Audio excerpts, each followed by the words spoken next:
Namaste. I am Sridhar Banagiri from Bangalore.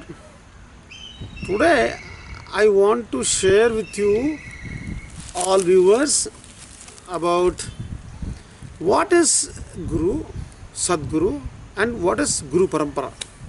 This is what I want to share with all your viewers, all my viewers.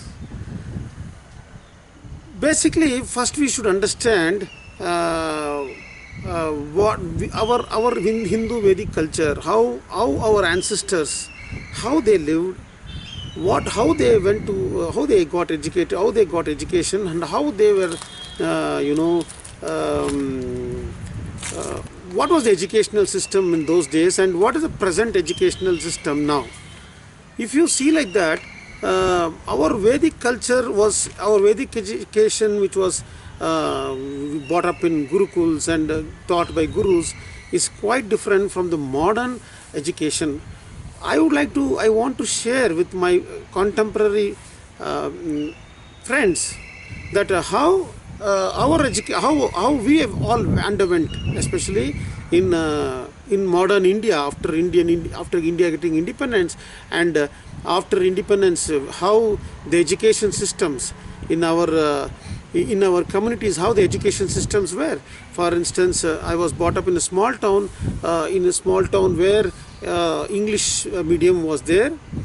In the English mediums, we used to go to convent schools, and in the convent schools, usually they are run by Christian missionaries. How these schools were operated, how the education system was there, or what we call the Macallan's education system, how this education system in our modern India, what type of citizens are there. If you see, most of us, like we were having in the school, we go to school, we were taught the subjects like science, mathematics, and other subjects. Along with that, we were also taught about moral science, where in moral science most of the time we were taught about what is Christianity, about Christ.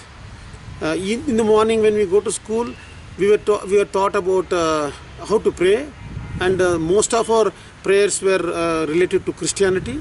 And when we come home, we used to be taught in our Hindu culture about how to pray for our Hindu gods. So what I want to share here is the two different religions we all underwent. We means our contemporaries, someone who is from 1960s, 70s, 80s, 90s, in this range, all the people who are around, almost say around 55 to 60 years of age. Maybe you can take from 20 years. That age group of people, whoever I am talking about, can easily relate to what my experience is. We were having at home Hinduism, or we have been taught about what is Hindu gods and how to pray for Hindu gods. And when we go to school, we were taught about Christianity and how Christians, how we pray for Christianity. In Christianity, how we pray. Like this was the trend, or this was what we all underwent. Most of us underwent. Of course, there are some schools and some colleges where they teach they teach Hinduism also. I'm not talking about any religion here. I'm only talking about how we got educated. In this way, I want to share one more thing. Most of us, all of us, are having three dimensions. Three dimensions, like one is physical dimension, next is material dimension, third is spiritual dimension. All these three dimensions are within us, within each of one of us. Each one of us makes this whole. The whole is these three dimensions: physical, material, and spiritual. What we actually do most of the time, we live physically. Then for our materials gains, we have got education, which we have learned something. In that education, we get some jobs, we do that related jobs, and we get all the material wants we want. So we are only focusing on our physical activities, and we are focusing on how to get money or how to earn a living. This is what we are all doing. We have forgotten the spiritual aspect. Each one of us have the spiritual aspect. Spiritual aspect is we just keep the spirituality like when we want, we go to a temple one day, or we just go to some religious places and we come back. And most of the time at home we do some puja or we do something, and that's it. That's what we all think about what spirituality is. Spirituality, what I'm trying to convey to you people, convey to you is, we have the material body, we have the physical body, and we have the spiritual body. This spirituality we are not exploring. We are only focusing on the physical and material bodies. We are not focusing on the spiritual body of us. It's like, if I can give an example, it's like an auto rickshaw. Can an auto rickshaw go in 2 wheels? No. 3 wheels are necessary for auto rickshaw to go. So imagine an auto rickshaw with 2 wheels. Auto rickshaw meaning all Indian auto rickshaws where we have three-wheel auto rickshaws. These 3-wheel auto rickshaws cannot go in 2 wheels. It has to have 3 wheels. So like that, all of us having only 2 wheels, most of us we are moving in these 2 wheels. And the third wheel, the spiritual wheel, most of us are giving it to we expect somebody to give the spirituality to us. The spirituality we do not focus or want to know about the spirituality. The wholeness comes only when we live in all the 3 dimensions, 3-dimensional, physical, material, and spiritual. Now, why I am talking about this? What I want to share about this is, see, most of us we know how to earn, we know how to live a life, but most of the time we have been taught how to earn a living. We are taught everything what we can get from external world, but we are not understood our internal world. Internal world in the sense our relationships, our emotions, our angers, our desires, or our sadness or our sorrow. We have not been taught about it. Who will teach that? Who can teach that? For teaching that, we always depend on a guru, or we'll depend on some teacher. Our teachers in school or acharyas, what we call, they used to teach us about this math, science and physics. They never taught us about how to look inside ourselves and how to understand ourselves. So this aspect of spiritual, what we call spiritual guidance, we have not got from anybody. Most of the time, even if it is there, we are not focused on that. And nowadays, in the contemporary society which we are living, especially coming out from a culture, especially coming with a great Hindu culture, our Hindu traditions and our culture is very unique. But what we project in the media, there is attacks on our gurus, there is attack on by the media, by religious people. They attack the religious people. This is what they do, or they will call themselves, that they'll distinguish themselves by communities. They tell we are Hindus, we are Christians, we are Muslims. This is what is happening. We are dividing, and the media is projecting it like that. Why I am talking this is, if we understand what our Guru Parampara is, if we understand who the real gurus are, if we can understand a guru, then we will get that, what we call that spiritual dimension also fulfilled. The wholeness of living can be achieved.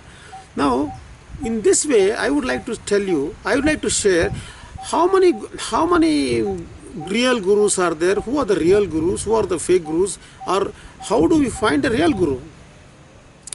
From engage, from engage, I want to share my personal quest or personal understanding. What I can personal sharing, I am telling you. When I was in the young age, when I was more interested in this spirituality, I used to read about Ramakrishna Paramahamsa, Vivekananda. We used to read these books, these type of gurus who are Paramahamsas, and how guru-disciple relationship was there.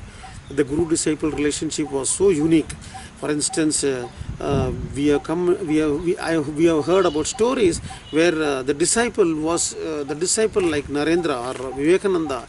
He used to test his guru Paramahamsa, he tested him, because Paramahamsa, Ramakrishna Paramahamsa never touched money. So one day he wanted to test his Guru by keeping some coins on his bed, and when the Guru came and when he relaxed on the bed, he immediately jumped up, like as though there was a there is a scorpion bite, like that he jumped up. So when they came to know that Narendra or Vivekananda had kept these coins, he understood that the the way, the disciple and master were, the way the Guru Shishya, what we call Guru Shishya, how the relationship they had. The disciple used to test the master whether the master is real genuine or not. So this way of learning was there with our Hindu tradition. This type of learning we had. We in the school systems where we were taught, we were not able to test any teachers or anything. That is a different story. But with that attitude, I wanted to look into who the real gurus are. As we are going, as I college days, I used to read books like Jiddu Krishnamurti, where Jiddu Krishnamurti dismantles. There is no. He was a famous philosopher. He dismantled the order of the star. He told there is no religion, there is no guru. You are alone. You have to reach yourself alone. Like that, he dismantled. But he was. But whatever his teachings or whatever he said was very unique. It is like understanding ourselves, understanding our emotions. Those were the teachings were really nice. But what I want to mention here is, though he dismantled the guru disciple or the master disciple relationship or guru shishya disciple, he taught many of the people to follow him. Many of the people follow him. Like that, even when in my college days, I had this yearning to go and meet these gurus or sannyasis. One such event where I went to Biligi Rangan Bhatta, where there was one Swamiji called Nirmalananda Swami. So he was there in that forest for 25 long years, and for 11 years he was silent. That is, 11 years he never spoke to anybody. So he was living, from 25 years he was living all alone. Nobody to look after him. So the local people also used to know that there's a Swamiji who's alone, who doesn't mingle or who doesn't speak. So inquisitiveness wanted me to go and meet him. So when I went and met him in a small hut, in a small ashram, I'm talking about this place is in south interior forest, south interior Karnataka. There's a forest called Biligi Rangan Bhatta. In that forest he used to stay. So when I went and met him, in his ashram he had a Ganesha Vigraha, then he had a big photo of Jiddu Krishnamurti, he had photos of Christ. I asked him, Master Swamiji, what is this? You have kept Jiddu Krishnamurti's photo. Jiddu Krishnamurti has told, there is no guru, don't follow me. So he just smiled and he just laughed at me, that I am yet to comprehend what he was trying to tell. So this quest was there, this quest of knowing what a guru is, what you call spiritual quest. The spiritual quest was there. With the same intensity, I have also gone through and studied many books about, I wanted to know about Prabhupada.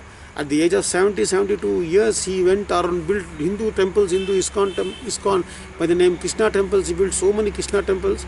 The organization is called ISKCON. So like this, there was unique, there are unique people in our region or in our culture or in India. There are unique enlightened masters who are really enlightened, because I would like to also tell about one of the books which I very interesting was the autobiography of a yogi by Yogananda. Paramahamsa Yogananda was also very enlightened master. He was an enlightened being. Many people, even Western countries, many people followed him and got the spiritual knowledge, and the way he shared this spirituality, that there is some divinity in each one of us. That divinity, what I am trying to tell, is a spiritual angle. For example, what Yogananda ji said is, your father and mother will give you the physical body, but the real master or enlightened master only gives you the spiritual body.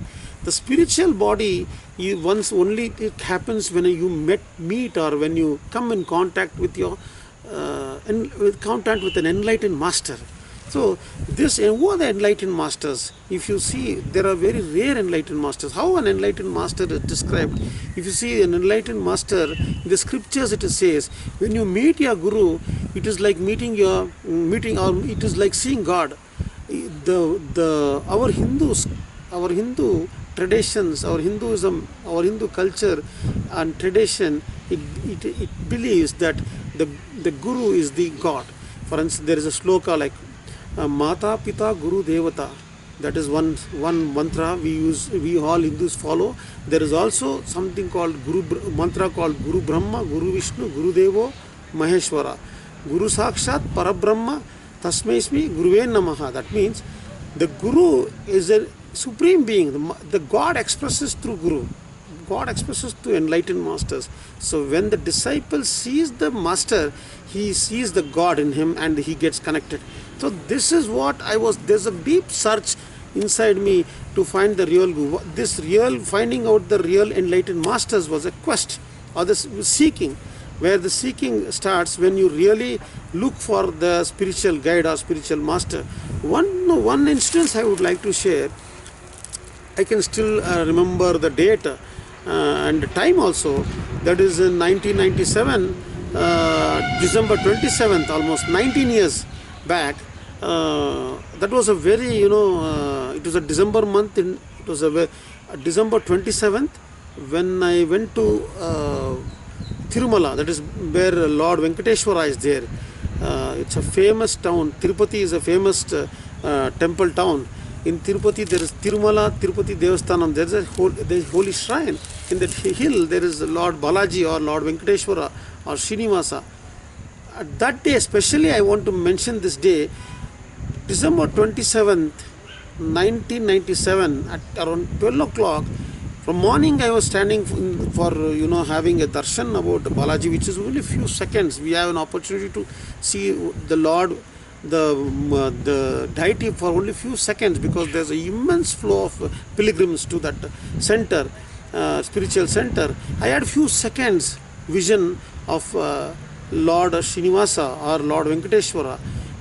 The vision I had is, I can still recollect that vision. The vision I had was, if you say around 100 suns, or let a sun, when the sun is so bright, if you put 100 suns together, what is the brightness?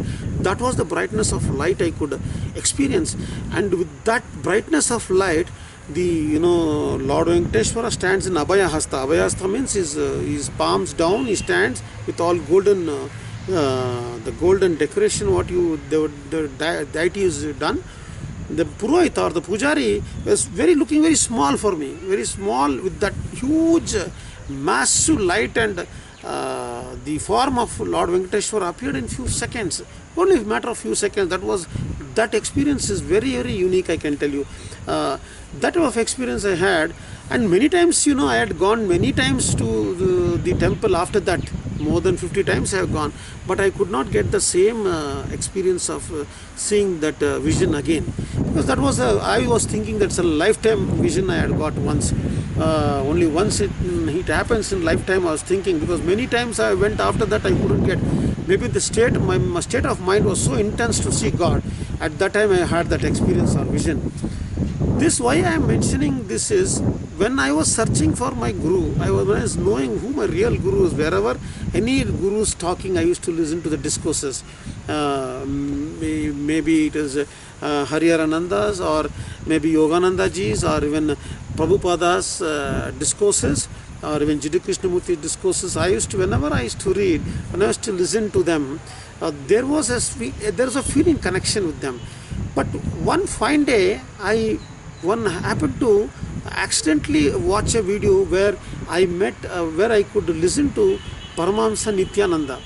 When he spoke, when he was speaking, it was divine. It was something different. It is not normal people speaking. It was an extraordinary, it's a superhuman, like something. The speech which was coming was superhuman, supreme knowledge. What I can tell, this supreme knowledge he was sharing. Then I had the intensity, or I had the quest to go and see him, because though I was staying in Bangalore, it's very near to my place, I never had the opportunity to go and visit him. But then I really decided, okay, after listening to him, I wanted to go and see him. So I had an opportunity to go and see him for the first time. For the first time when I saw him, I can still remember the date. That is June 11th, June 10th, 2016. The first time when I saw the same flashes of vision which I experienced 19 years back when I saw Lord Venkateshwara in Tirumala. The same for a few seconds I had the same vision. What I want to tell here to my viewers is, when you meet an enlightened master, you see God. The enlightened master happens to you like a God. That is what I want to share here, because in our Hindu scriptures it says Guru Brahma, Guru Vishnu, Guru Devo Maheshwara, Guru Sakshat Parabrahma, Tasmeshmi Guruven Namaha. That is, a Guru is equivalent to the God. When you experience that, for a few seconds I realized that I met my enlightened master. So not only that, I had done one program called Inner Awakening, where we had a number of initiations by the master himself. Paramahamsa Nithyananda had given initiations for us in that 21-day program called Inner Awakening. After attending that program, my viewers, I want to tell, after 48 years, I am 49 now, I am not the way I used to live all these years. After meeting my enlightened master, the thinking is changed, the process is changed. Really, as a Hindu, I was not a practicing Hindu, but I had an opportunity to practice now. The practice Hinduism, I am doing practicing Hinduism now. Regularly, whatever the procedures has been told, how we pray for God or what pujas we do. After 48 years, now I am doing it regularly and sincerely. This is the transformation I got. And the way the Hindu culture and the Hindu tradition, what we believe and what it believes, is something every person should have the inquisitiveness to know. This is what I wanted to share with all my friends. Thank you.